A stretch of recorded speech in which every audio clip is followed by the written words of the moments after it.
The Prologue to the Canterbury Tales. Prologue means introduction. Canterbury एक मुकद्दस मकाम का नाम है. Tales mean stories. कैंटरबरी के मकाम पर लिखी जाने वाली कहानियों का इंट्रोडक्शन. इस इंट्रोडक्शन में जेफरी चासर ने कुछ करैक्टर बताए हैं. उन करैक्टर्स की डिटेल उसने पोएट्री की शक्ल में की है. ये पोएट्री आपके सिलेबस में शामिल है. जेफरी चासर राउंड अबाउट 5,000 लोगों के हमरा मुकद्दस मकाम पर मौजूद है ज़वारी के मकसद से, ज़ियारत के मकसद से. लोगों को देख देख कर वो पोएम्स बना रहा है. फिर सुनाता भी होगा उनको, लोग हंसते भी होंगे, महफिल बनाता होगा अपनी. जैसे एक डॉक्टर पर लिखता है कि वो डॉक्टर तो अच्छा है मगर आदमी अच्छा नहीं है. एक नन को नकाब में देखता है. चर्च में जो मुलानी होती है, नन उसे कहते हैं, नन को देखता है नकाब में, कहता है ये नन कम है और पटाखा ज़्यादा लगती है. चासर, राइट प्रोनाउंसिएशन चासर है. मैं आज तक चासर बोलता था, लोग चौसर बोलते थे. मैं कहता पता नहीं, मैं चासर ही बोलता हूँ. आप इसे मेरी सुन्नत समझ के चासर बोला करें. आज डिक्शनरी भी इसे चासर प्रोनाउंस कर रही है. There are 14 questions and single answer. 14 questions देखिए. मैं ऑल क्वेश्चंस रीड आउट नहीं करूंगा. Question 1, mention the characters associated with church in Chaucer's prologue to the Canterbury tales. PU 2016 में, US 2020 में. कल आया है, कल पेपर था. चर्च से मुतल्लिका जो करैक्टर हैं चासर ने अपनी बुक में बयान किए हैं, आप भी उनके बारे में बताइए. चासर रिफ्लेक्ट्स हिज बाइस against the ecclesiastical figures through a masterly touch of humor and irony discussed with reference to Chaucer's Prologue to the Canterbury Tales, PU 2012, US 2019. ये भी ecclesiastical figures, मजहबी जो करैक्टर्स हैं वो बयान कीजिए. इन पर आपने क्रिटिक लिखना है.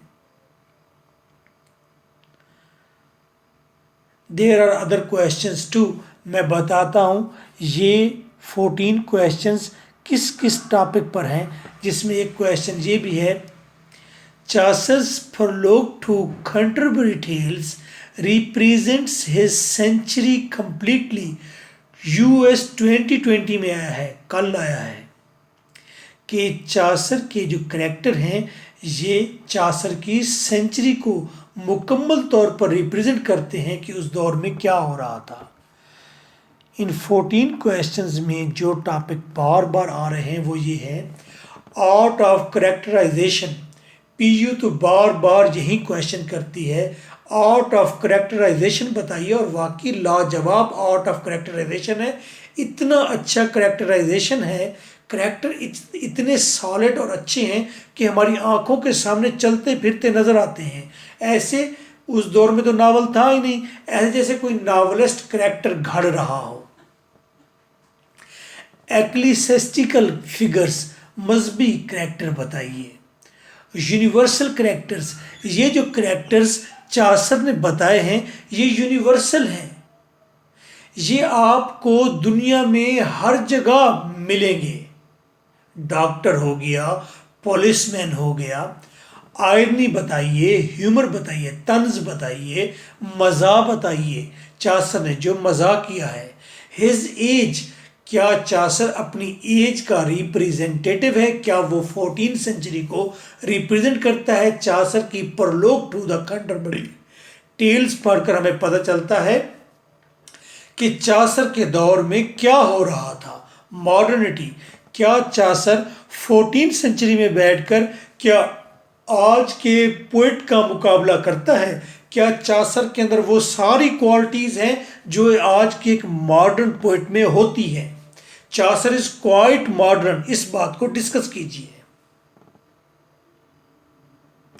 तो हमने अपने आंसर में एक तो कैरेक्टर्स बताने हैं, कैरेक्टर्स कितने वाजे हैं, विविड हैं, ब्यूटीफुल है, सामने है, सॉलिड है, और बताने हैं कौन कौन से मजहबी करैक्टर यहाँ मौजूद है जिनको चासर ने फोकस किया है। और ये करैक्टर उस दौर के नहीं, हर दौर के हैं, और हर सिर्फ इंग्लैंड के नहीं बल्कि हर जगह पाए जाते हैं पूरी दुनिया में। और तंज कैसा किया है, मजाक कैसा किया है, अपनी एज का अहवाल बता दिया है अपनी बुक में, ये बयान करना है। और poet at the same time modern भी है। ये इन तमाम क्वेश्चंस में हमने बताया है, और इन तमाम क्वेश्चंस का सिंगल आंसर है। इसी तरह हमने बहुत सारी बुक्स का सिंगल आंसर बना लिया है। तो आपने अगर ये नोट्स लेने हो 0300465535, ये मेरा व्हाट्सएप नंबर है, आप इस पर व्हाट्सएप करेंगे तो इसकी फ़ी तो लेंगे ना, फ़ी है, आप फ़ी देंगे, आपको ये नोट्स आपके घर पर पहुंच जाते हैं। एक होता है गलत रास्ता, एक होता है सही रास्ता,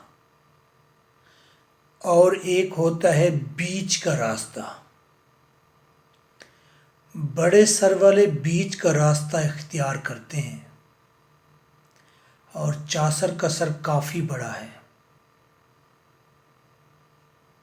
सिर्फ सर ही बड़ा नहीं बल्कि बड़ा मंझा हुआ ठीक ठाक बदमाश राइटर है।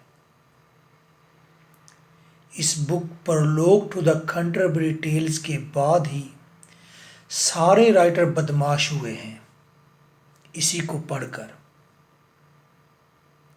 कोई बदमाश नावल ले आया, कोई मजहब बेजार ड्रामाबाज बना, बद नज्म नज़में भी इसी के बाद लिखी गई।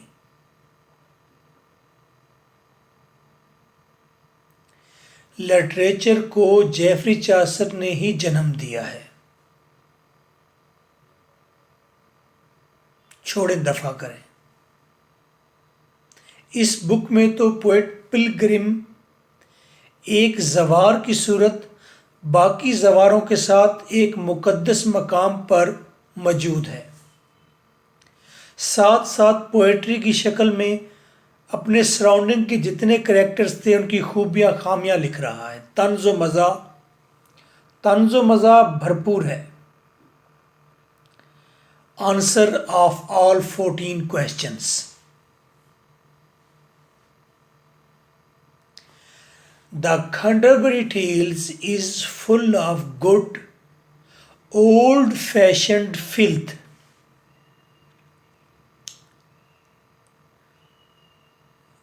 इसका मतलब मैं यूँ करूँ, क्या बात है जेफरी चासर की, गंद पर बहुत खूबसूरत शायरी की है आपने।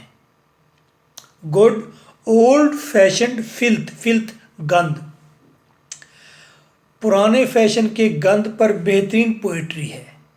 और ये बुक भरी हुई है रियलिज्म से, हकीकत से, स्टायर तंज से, आयरनी तंज से, and modern technique of skin saving. Poet ने इख्तियार की है बच बचाओ वाली टेक्निक, अपने आप को बचाने वाली, बीच का रास्ता, वाई बिटवीन। ना तो वो बहुत ज़्यादा जालिम सख्त हुआ है, बिटर हुआ है रिलीजियस करैक्टर्स के साथ, बाकी लोगों के साथ, ना ही बहुत ही माइल्ड हुआ है कि इग्नोर भी नहीं किया। तो उसने वाई बिटवीन चुना है, बीच का रास्ता। माई विट इज शॉर्ट, कहता है मेरा दिमाग तो थोड़ा है, ये may well understand, तुम लेकिन सही से समझ जाओगे।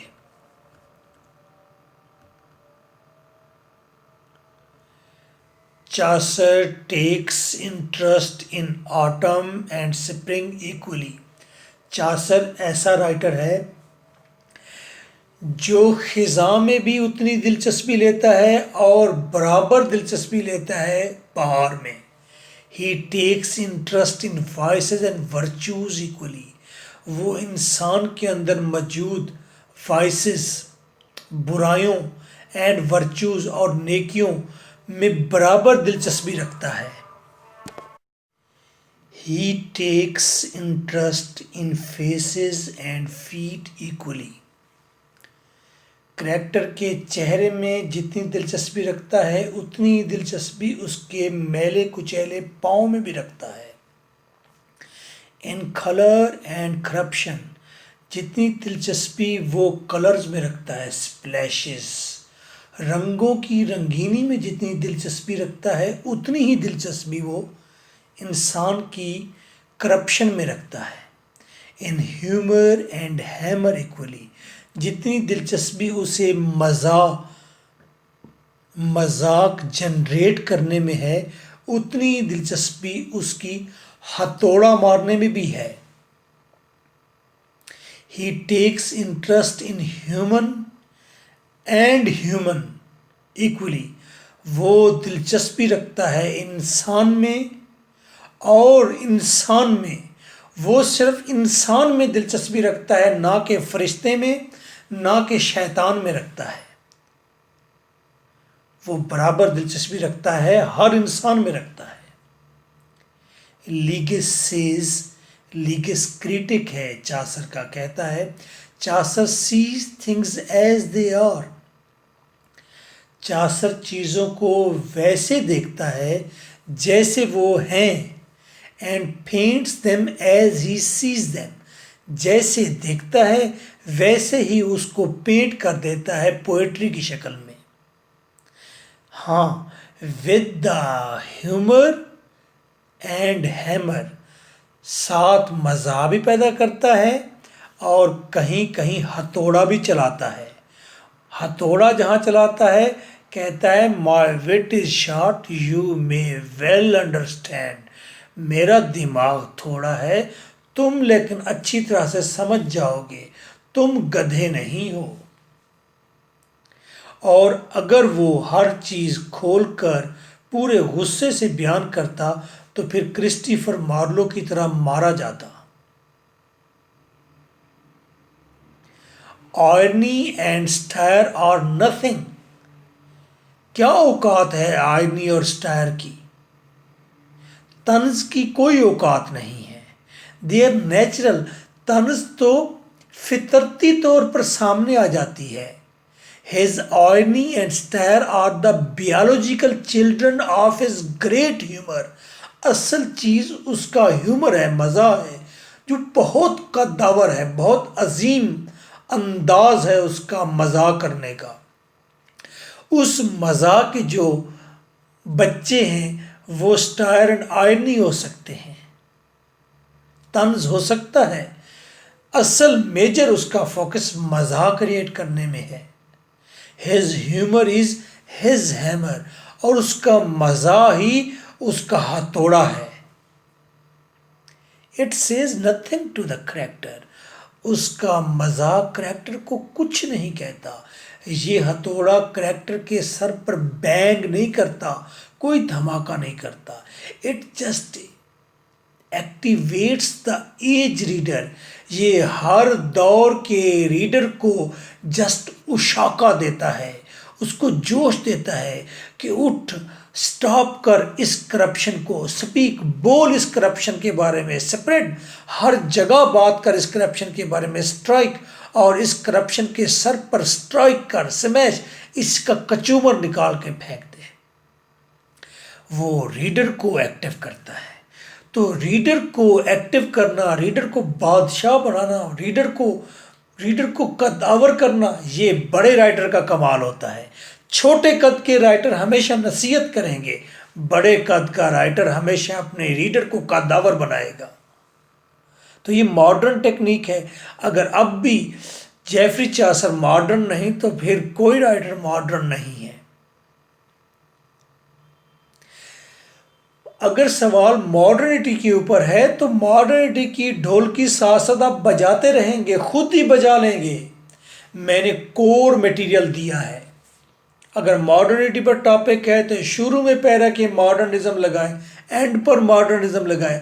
जहां पर मॉडर्निटी का लफ्ज एडजस्ट होता है एडजस्ट करते जाएं, हाईलाइट करते जाएं।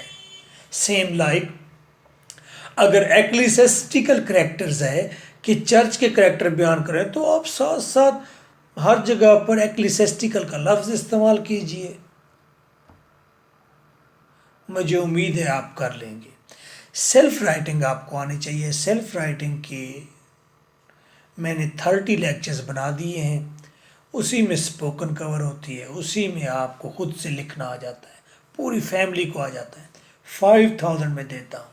मैंने भी गुजर बसर करना है ना बाबा।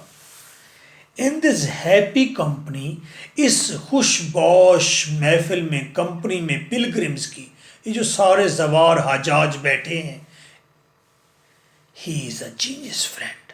ये है सबका दोस्त लेकिन ज़हीन दोस्त है। ही इज आउटसाइड पिलग्रिम, बाहर से ये एक आम जवार नजर आता है, पिलग्रिम हाजी नजर आता है, जियारत करने वाला नजर आता है। एंड इनसाइड बिग पापा, अंदर से ये पूरा मुर्शिद है, उस्ताद है, वाचिंग देख रहा है। बिग पापा, बिग पापा क्या देखता है? रॉ करैक्टर्स, खालिस करैक्टर कौन से हैं, जैसे खुदा ने बनाकर छोड़ा, उन्होंने कोई सोच समझ नहीं ली, वैसे ही है। रॉ करैक्टर दिखता है। रॉट करैक्टर्स, रॉट गले सड़े हुए करैक्टर देख रहा है। रॉयट करैक्टर्स डिस्टर्ब करैक्टर देखता है, उनके ऊपर पोएम्स लिखता है। रफ करैक्टर्स देखता है, टफ करैक्टर्स देखता है, जैसे कि नाइट है।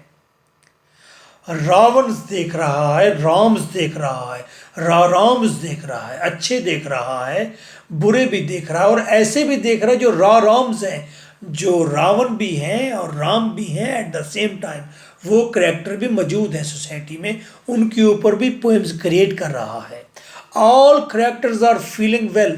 थोड़ा सा आप रावण राम का और मॉडर्न चीज़ों का इस्तेमाल करें, डरते क्यों हैं आप? आपके राइटर को, आपके पेपर चेकर को पता चले कि ये जो स्टूडेंट है, he is not a student, he is a scholar. ये इंडियन राइटर को पढ़ के बैठा हुआ है। ये वक्त है पुरानी कन्वेंशंस को तोड़ने का। जिस तरह के जेफरी चासर ने 14वीं सेंचुरी में बैठ के पुरानी कन्वेंशंस को तोड़ा। पहले लोग सिर्फ गॉड के नाम से शुरू करते थे, गॉड के नाम पर से प्लॉट बनाते थे और गॉड के ऊपर ही जाकर अपनी स्टोरी एंड करते थे। उनके पास और कोई जुर्रत ही नहीं थी किसी और टॉपिक पर लिखे।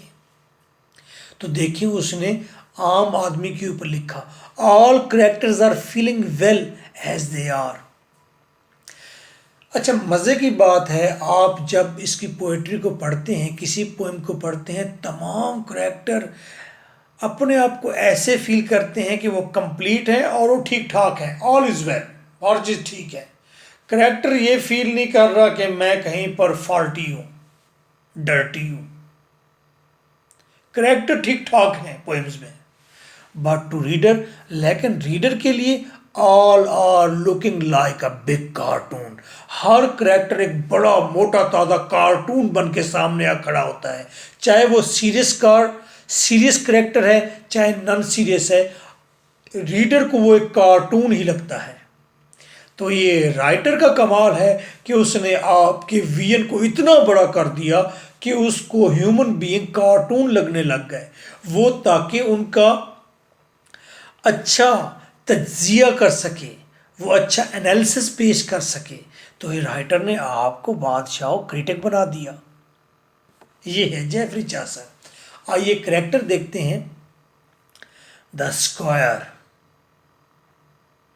ये नाइट का बेटा है, जंगजू का बेटा है, जंगजू ही बनेगा, आज सेकुलर, लेकिन ये थोड़ा सेकुलर है, आज़ाद ख्याल है, एम्बिशियस, एम्बिशियस कोई एम भी रखता है, लस्टी बैचलर है, यानी कि वेमेन के बारे में अट्रैक्शन रखता है, बैचलर भी है तो अट्रैक्शन लाजिम है, और लस्टी भी है वो। वेन ही वो शॉर्ट गाउन, जब वो छोटा तंग गाउन पहनता है, ऑफ लॉन्ग स्लीव्स, जिसकी स्लीव्स लंबी हैं, जिसके बाजू लंबे हैं, हैज़ एम्ब्रॉयडर्ड ड्रेस, उसका ये सिलाई कढ़ाई वाला ड्रेस, लुक लाइक अ मिडो, ऐसे नजर आता है जैसे कोई फूलों से लदा फदा मैदान हो।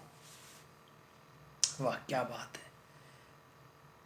द फ्राइडेस, ये नन है, ये चर्च की इंतज़ामिया में एक रिलीजियस करेक्टर है। चासर ने इसको टाइटल दिया है वाइल्ड फ्लावर, ये जंगली फूल है। ख्याल करना, जंगली फूल है, हाथ चूम लेगा, जंगली है। आउटसाइड सेंट, बाहर से तो ये बिल्कुल ही सेंट मुकद्दस करेक्टर है। इनसाइड सनी लियोन, अंदर से ये पूरी सनी लियोन है। आपको तो सनी लियोन का भी नहीं पता होगा। यूट्यूब में लिखिए बेबी डॉल में सोने दी, तो सनी लियोन का आपको पता चल जाएगा। सनी स्पॉट्स आर एविडेंट, और सनी लियोन वाले स्पॉट्स, निशानात, वो वाजे हो जाते हैं इन हर वेवी वॉक, जब वो लहरा कर चलती है। वेवी वेम्पल, जब वो निट वाला, जाली वाला, वो लहराता हुआ विम्पल सर पर स्कार्फ लेती है। ट्रिम्ड क्लॉक, जब वो चोला कमीज पहनती है और वो बिल्कुल फिटिंग में है। ग्रीन शीन, और उसके ऊपर सब्ज मोती भी चमक रहे हैं। ग्रीन शीन, मैंने कहा है कि ग्रीन लहर भी है ऊपर। एंड ब्राइट ब्रूच, सोने की एक पिन उसने लगाई हुई है, ब्रूच, उस पर लिखा हुआ है अमोर विंसेट ओमिनिया, मोहब्बत हर चीज को जीत लेती है। हाय मैं सदके जावां, कौन सी मोहब्बत, रूहानी या फिजिकल? हमें पता है ये फिजिकल मोहब्बत वाली नन है। शी इज मोडिश, ये स्टाइलिश है। She is modern in sound and language, पता चल गया, जो बोलती है तो बड़े ही मॉडर्न मूड में बोलती है, आवाज़ निकालती है मॉडर्न। फ्रेंच, फ्रेंच बोलती है। उस वक्त इंग्लिश पीपल फ्रेंच बोलते थे तो बड़े मॉडर्न अपने आप को फील करते थे, जैसे कि आज हिंदुस्तानी इंग्लिश बोलते हैं। नेजल, नेजल ट्यून है, और बोलती है नाक से। जब कोई नफीस खातून नाक से बोल रही हो तो वो दावत दे रही होती है, अपनी नफासत का इजहार कर रही होती है। नफासत का इजहार उसी वक्त कर रही होती है जब उसका मन चाह रहा होता है कोई जंगली उसे बाहों में थाम ले, दबोच ले। She has alive girlish innocence, उसके अंदर जिंदा सलामत लड़कियों वाली मासूमियत मौजूद है। सिर्फ मासूमियत नहीं है, बल्कि वो लड़कियों वाली मासूमियत है और जिंदा सलामत है। नन का क्या काम है कि इन चीज़ों से शी वुड वीप, मासूमियत देखिए, नफासत देखिए, वो रो पड़ेगी। इफ दैट शी सा माउस, अगर उसने कहीं पर कोई माउस देखा, चूहा देखा। कॉट इन अ ट्रैप, अगर वो माउस किसी शिकंजे में फंसा हो तो फिर भी रो पड़ेगी।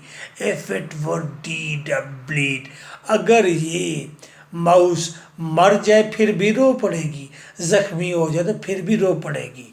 ये बड़ी नरम दिल की खातून है। ये करैक्टर 14th सेंचुरी में मौजूद था, क्या आपकी इस 21 सेंचुरी में, 21st सेंचुरी में मौजूद है ये करैक्टर? नहीं नजर आ रहा, फिर नहीं होगा। सुरमा भी डाला करें ताकि नजर तेज हो। द डॉक्टर, उस दौर का डॉक्टर कैसा था?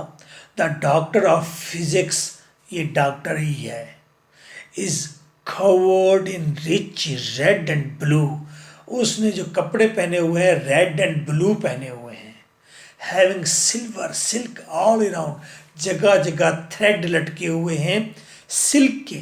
सिल्क अमारत की निशानी थी उस दौर में, और वो चांदी जैसा सिल्क हर तरफ से ठमक ठमक आगे आता है। ही क्योर्स, और ये डॉक्टर साहब दवाइयों से इलाज तो करते ही करते हैं।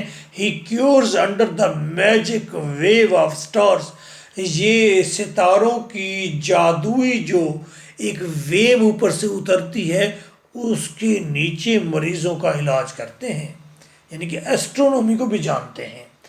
सितारों के तालमेल को देखकर फिर दवा बनाकर इलाज करते हैं, इतना काबिल डॉक्टर है। He is a good doctor of gold actually. ये डॉक्टर ऑफ ह्यूमन बीइंग कम है और डॉक्टर ऑफ गोल्ड ज़्यादा है। सोने से मोहब्बत है, दौलत से, पैसे से मोहब्बत है इसे। आज के दौर का डॉक्टर तो ऐसा नहीं है मेरे ख्याल में। आपकी आंखें भी ठीक हैं। We are still feeling the humour of hammer. यहाँ पर हैमर की वो जो हथौड़ा इस डॉक्टर के करैक्टर के सर पर जेफरी चासर ने मारा है, अब हथौड़ा लगने से जो ह्यूमर पैदा हो रही है वो आप फील कर रहे होंगे। ये ह्यूमर का हथौड़ा नहीं है, ये हथौड़े से पैदा होने वाली मजा ह्यूमर है। गैंग ऑफ वासेपुर की म्यूजिक सुना करें, वहां पर आपको हथौड़े की म्यूजिक भी कहीं मिल जाएगी। For gold in physic is cordial, कहता है फिजिक का मतलब डॉक्टरी। डॉक्टरी की दुनिया में गोल्ड जो है कॉर्डियल, बहुत ही अहम चीज है, कोर चीज है, मेन चीज है। There for he loved gold in special, इसीलिए वो गोल्ड को स्पेशली लाइक करता है। मैं सदके जाऊं ऐसे डॉक्टर के। The wife of Bath, Bath बोलना है, प्रोनाउंसिएशन ठीक करनी है। She is an ox woman of our age, ये हमारे दौर की एक बैलनुमा औरत है। हमारे इस दौर में अगर आप आंख पूरी खोल के देखेंगे तो आपको ये बैलनुमा औरत आज भी मिलेगी। ऑफ चासर्स एज, ये चासर के दौर की एक बैलनुमा औरत है।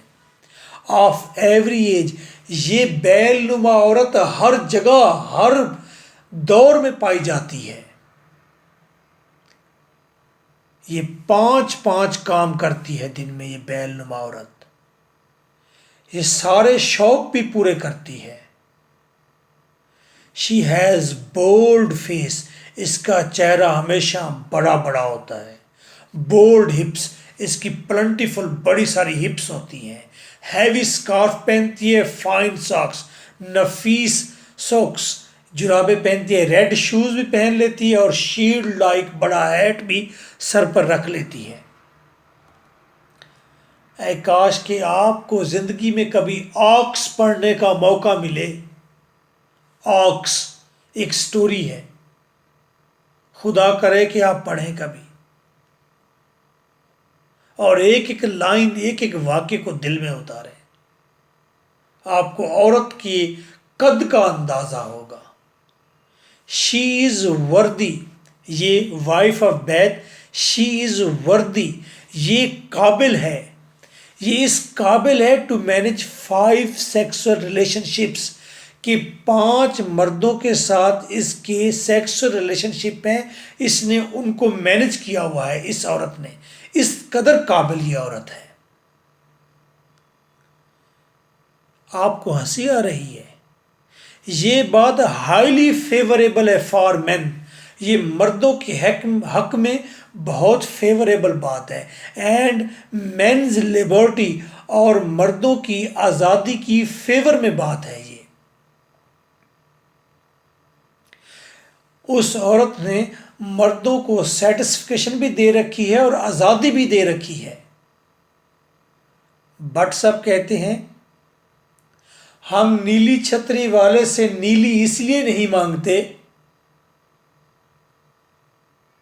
क्योंकि बाद में सिर्फ छतरी रह जाती है।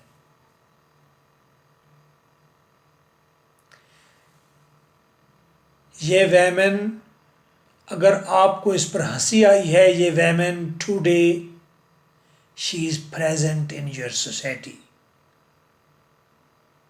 She is not a prostitute. याद रखें, ये प्रॉस्टिट्यूट नहीं है जो दिन में 5 लोगों को सेक्स दे। इसके 5 याराने ज़रूर हैं। शी इज़ अ पिलग्रिम, ये सॉलिड पिलग्रिम है, जवार है। She is the only character who replied the hammer of Chaucer well. ये वो वहद करेक्टर है पूरी बुक में जिसने चासर के हथौड़े का पूरा पूरा जवाब दिया है। बाज़ का हथौड़ा आप ऐसी जगह पर मारते हैं जहाँ पर पूरा रिपेल आता है, आपको फील होता है कि नीचे भी चट्टान मार्बल नुमा कोई चीज़ है। तो ये मार्बल कांस्टेंट करेक्टर है। आज तक इस पर लोग सिर्फ हंसे हैं और मुनाफकत दिखाई है कि नहीं नहीं ये तो बहुत बुरा करेक्टर है। नहीं, this is the quite liberal favourable character in the favour of main. दुनिया में जितनी भी करप्शन होती है ज़्यादातर उन इलाकों में होती है जहाँ पर वैमेन काम नहीं करती। जहाँ वैमेन काम करती है, अपने हिस्से का, अपने बच्चों के हिस्से का कमा कर खुद लाती है, वहाँ मर्द को थोड़ा कमाना पड़ता है, थोड़ा काम करना पड़ता है। तो मर्द करप्शन नहीं करता। कभी आपने सुना है अपने कंट्री में कि औरतें करप्ट हों? औरतें करप्शन नहीं करती। औरतों की वजह से मर्द करप्शन करते हैं। ये बात आप नहीं समझेंगे। इतना कहूँगा, काम कीजिए, बिजनेस सीखिए, स्कूल बनाइए, काम कीजिए।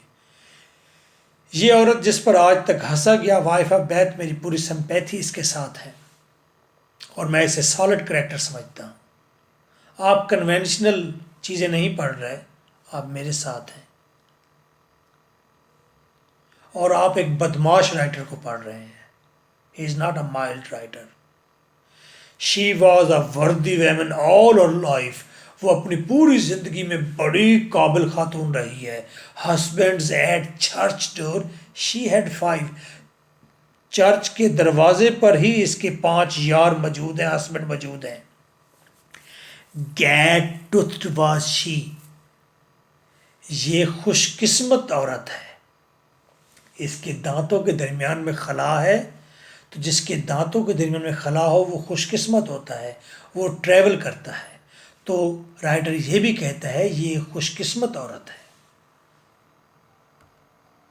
यानी ये औरत जिस मर्द को मिलेगी वो खुशकिस्मत है, क्योंकि उस पर इसकी रिस्पॉन्सिबिलिटी नहीं है। अदरवाइज रिस्पॉन्सिबिलिटी आ जाए तो बाकी छतरी रह जाएगी मर्द के पास। द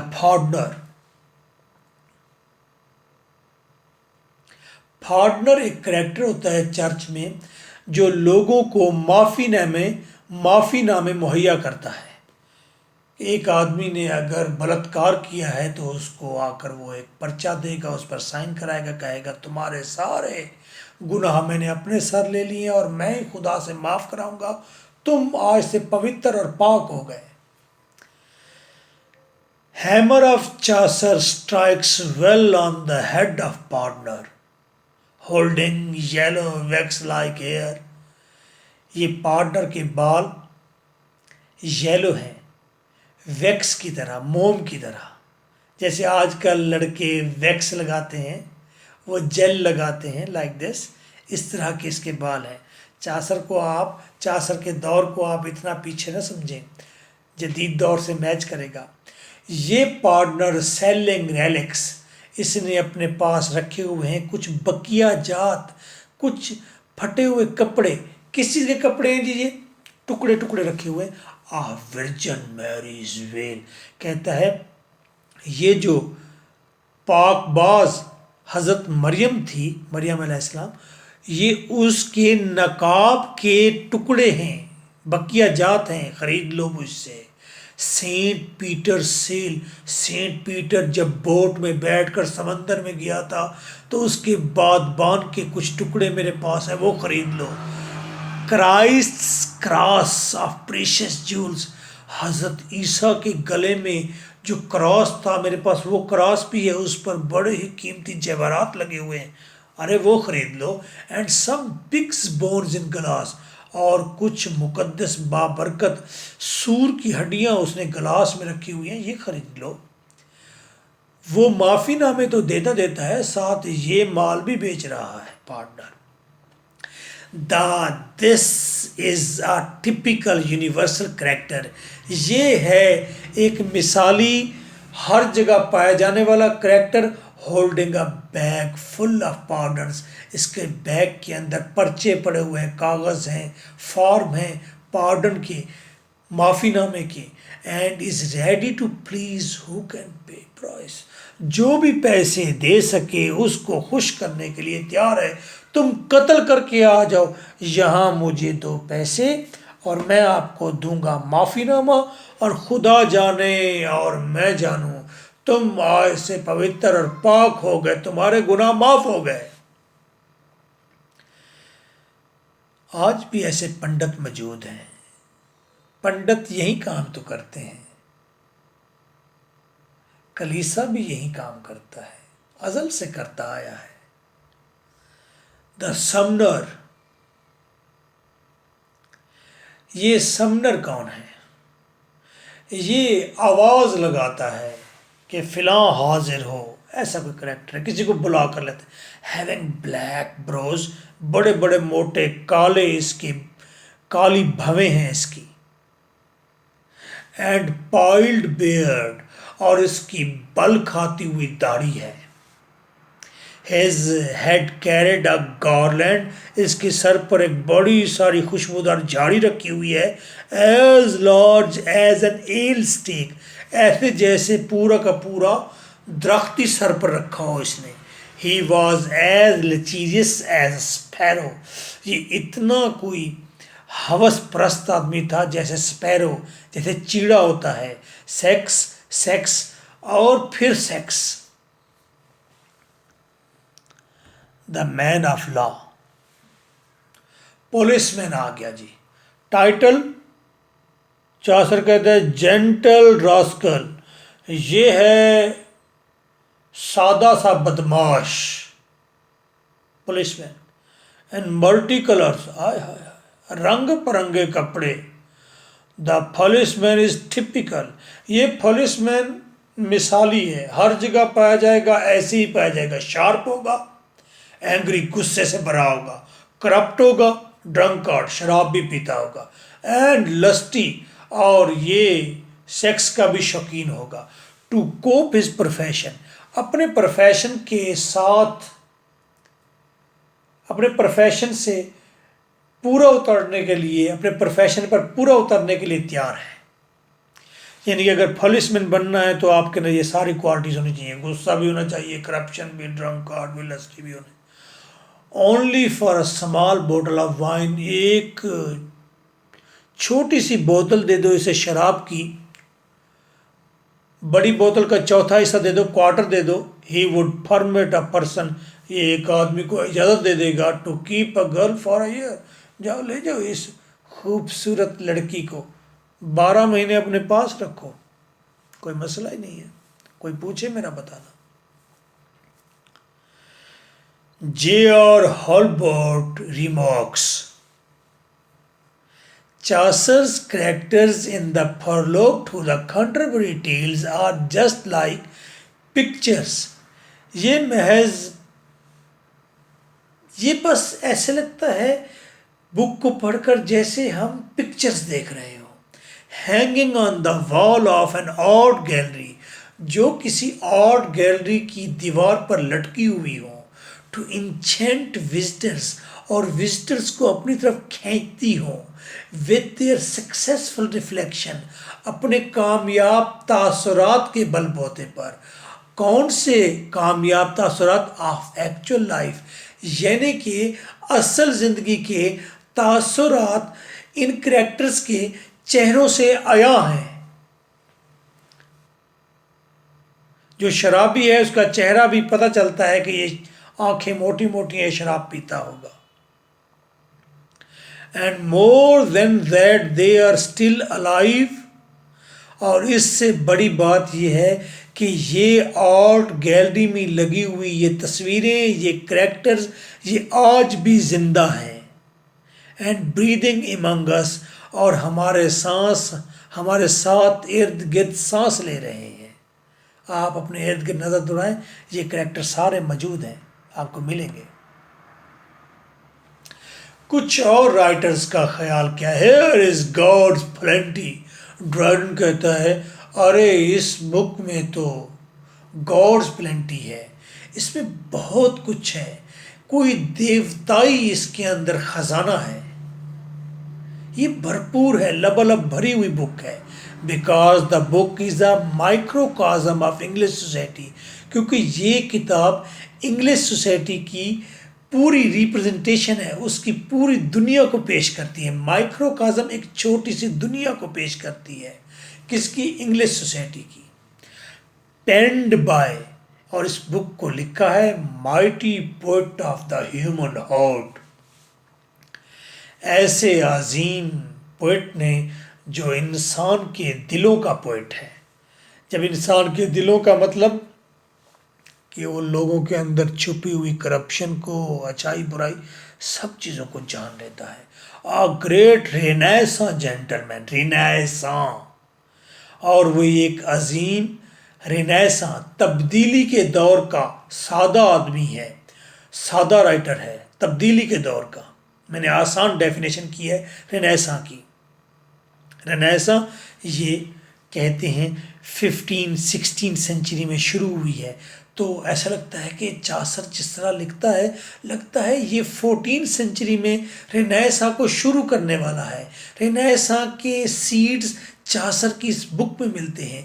ये ग्रेट रेनेसां जेंटलमैन है, मोकिंग द मिडल एज, ये 13वीं सदी से पीछे के तमाम अदवार, यानी कि 5वीं सदी से लेकर 13वीं सदी के दौर पर मोक कर रहा है, तंज कर रहा है, मजाक कर रहा है, उसका मजाक उड़ा रहा है कि 5वीं सदी से लेकर 13वीं सदी के जो राइटर हैं, लोग हैं, वो जो भी लिखते रहे हैं बकवास लिखते रहे हैं, किसी ने सच नहीं लिखा, जो देखा वो नहीं लिखा, वो लिखा जो पब्लिक चाहती थी या जो राइटर खुद सोचता था कि ऐसे होना चाहिए। ये फ़र्क है चासर में और दूसरे राइटर्स में, इसीलिए चासर को बाकी राइटर पर बरतरी है। He makes it his business, वो इसको अपना काम समझता है। इन द कंटेम्परेरी टेल्स, इन कहानियों में, to paint life as he sees it, कि जिंदगी को वैसे पेंट करे जैसे वो देखे। And leaves others to draw the moral, reader पर छोड़ दे कि रीडर क्या मॉरल इससे गैदर करता है। ये बात किसने कही थी? कैम्पटन रिकेट ने। With him is born our real poetry. Matthew Arnold बहुत कद्दावर पोइट है, और वो कहता है कि जेफरी चासर के आने के साथ ही असल पोएट्री का आगाज़ हुआ, असल पोएट्री ने जन्म लिया, क्योंकि ये कन्वेंशंस पर नहीं लिखता, ये हकीकत पर लिखता है। ये नसीहत नहीं करता, मॉरल नहीं देता, रीडर को बड़ा करता है कि सोच। W. लॉरेंस क्या कहता है? इट इज़ फेमिलियर जनरलाइजेशन, ये एक मशहूर आम बात थी या है, दैट मेडिवियल नरेटिव, कि मेडिवियल 5वीं से 13वीं सदी तक के नरेटिव जितने नरेटिव राइटर थे इज सेल्डम रियलिस्टिक, कोई शायद ही उनमें हकीकत पसंद हो। That writers were little concern to set down what they saw. ये मिडीवियल दौर के राइटर्स इस चीज़ से ताल्लुक़ नहीं रखते थे कि वो सेट डाउन करें, लिखें, सेट करें जो वो देखते हैं, विद देयर ओन आइज, जो वो अपनी आँखों से देखते हैं। मिडीवल दौर के राइटर ये नहीं सोचते थे कि हम वो लिखें जो माशरे में हो रहा है, but rather what was proper, बल्कि वो इस चीज़ से कंसर्न रहते थे कि क्या चीज़ ठीक हो सकती है, हम वैसे करेक्टर बनाएं, वैसी कहानी लिखें अकॉर्डिंग टू कन्वेंशन। रिवायात हमारी क्या कहती हैं, रिवायात के मुताबिक क्या चीज़ ठीक होनी चाहिए वो लिखें।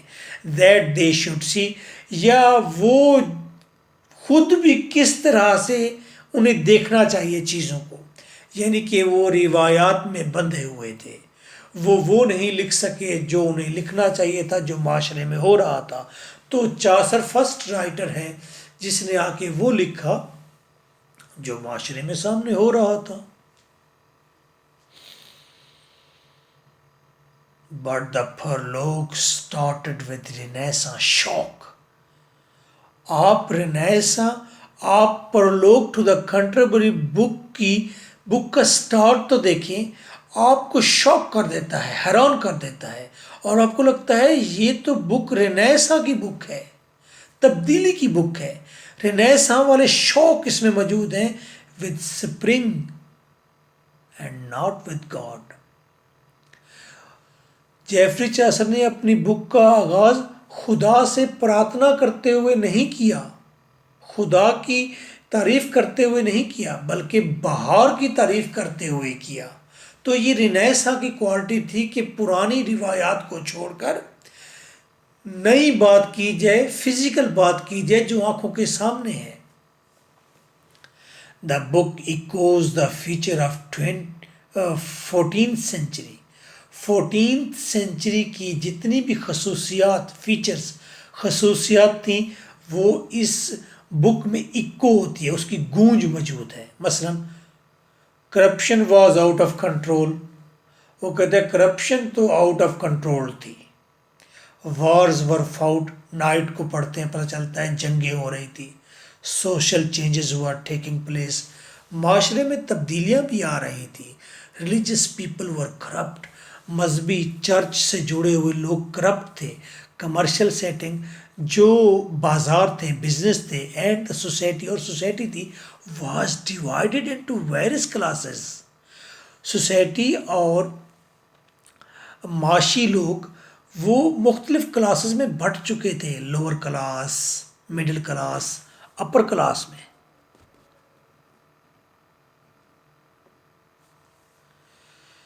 सेक्सुअल मूड्स वर स्ट्रॉन्ग, लोग सेक्सुअली स्ट्रॉन्ग थे। आजकल तो लोग सेक्सुअली इतने स्ट्रॉन्ग नहीं रहे, मोबाइल ने उनके सर को झुका दिया है। लड़की को लड़का देखने की फुर्सत नहीं, और लड़के के गिर्द लड़की नाच भी रही हो तो उसको मोबाइल में ही इंटरेस्ट है कि क्या हो रहा है, मुझे कमेंट कितने आ रहे हैं। तो सेक्सुअल मूड्स तो यहाँ भी अब वीक हो गए हैं, यूरोप में तो बहुत ही वीक हो गए हैं, लेकिन 14th सेंचुरी में सेक्सुअल मूड स्ट्रॉन्ग थे। आप दिल में कह रहे होंगे सर एडी भी कोई गल नहीं, मुझे भी पता है, लेकिन यही कहना बनता है। What is better then wisdom. अच्छा, 14th सेंचुरी का पोएट चासर क्या कहता है सेक्सुअल मूड्स की तरफ। What is better then wisdom, सवाल करता है जहानत से बेहतर क्या है। आंसर, वैमेन, जहानत से बेहतर है औरत।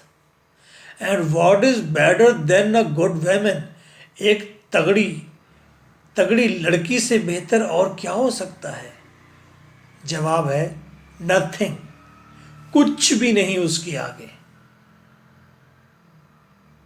यानी कि उस दौर में सेक्सुअल मूड स्ट्रॉन्ग थे, ब्लेक सेज, ब्लेक तो ब्लेक है ना, फिर ब्लेक की सुने जी।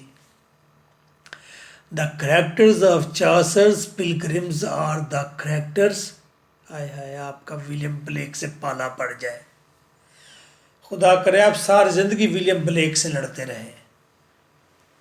पार्ट 2 में विलियम ब्लेक पढ़ेंगे। छोटी छोटी पोएम्स है, टकरे मारती हैं, पढ़ाने वाला हो, टकरे मारती हैं। ब्लेक सेज, ब्लेक कहता है the characters of Charles pilgrims, Charles के जो जवार हैं, दोस्त हैं, पिलग्रिम में हैं, उनके जो किरदार हैं, और द करेक्टर्स, वो ऐसे करेक्टर्स हैं विच कंपोज ऑल एजेस, जो तमाम अदवार को मुकम्मल करते हैं, एंड नेशंस, और हर कौम को मुकम्मल करते हैं। यानी कि चासर के करेक्टर्स हर दौर में पाए जाते हैं, चासर के करेक्टर हर कौम में पाए जाते हैं। इन करेक्टर्स के बगैर तो कोई कौम भी कंप्लीट नहीं होती, कोई दौर भी कंप्लीट नहीं होता। Means they are timeless creations, कि ये करेक्टर टाइमलेस हैं, किसी एक दौर के करेक्टर नहीं हैं। On a time determined stage, किसी भी दौर को आप डिटरमाइन कर लें, किसी भी दौर को आप फोकस कर लें, आपको लगेगा ये इस दौर के करेक्टर तो हैं ही हैं, लेकिन ये इससे बाद में आने वाले दौर के भी करेक्टर यही हैं, इससे पहले के भी यही हैं। They are timeless creations on time determined stage. ये एक 14th सेंचुरी की स्टेज पर पैदा होने वाले टाइमलेस करेक्टर्स हैं। So nice of you. For notes 0300 4655 305, this is my WhatsApp, and comment करें, और कमेंट में आपने आर्गूमेंट करने हैं, मैंने जितनी भी गलत बातें की हैं